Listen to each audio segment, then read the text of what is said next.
Bonjour à toutes, bonjour à tous. Revenons un petit peu sur les discours du gouvernement pendant cette crise sanitaire qu'est le Covid-19.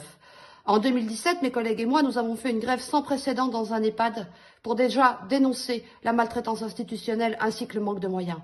Ma collègue Caroline Fiat a fait un excellent rapport, circonstancié, en demandant une augmentation des ratios soignants, résidents, pour que nos personnes âgées soient prises en soin dans la dignité qui leur est due.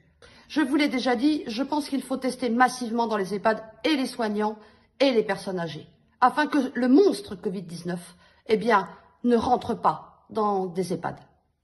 Je pense aussi que, même si c'est très difficile, on le sait pour des personnes avec troubles cognitifs, de mettre un confinement en place, le confinement permet de ne pas répandre l'épidémie dans un établissement.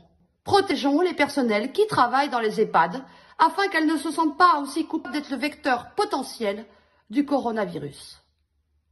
Mais pas que les personnels d'EHPAD. Je veux penser au personnel des centres pour personnes en situation de handicap, je veux penser aux AVS, je veux penser aux aides à domicile. Elles sont des personnels essentiels et elles sont en première ligne de front. Et ce sont souvent des femmes.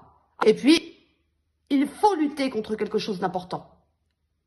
L'isolement psychologique. Nous avons aujourd'hui la technologie qui peut permettre à chaque famille, malgré ce confinement, de voir leurs parents derrière un écran.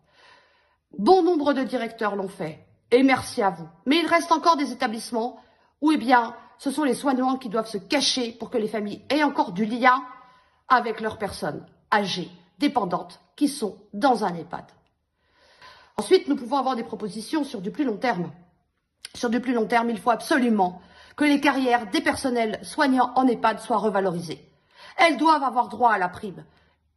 Dans les hôpitaux, les soignants en première ligne y auront droit. Et bien dans les EHPAD, elles doivent y avoir droit aussi. Ils et elles.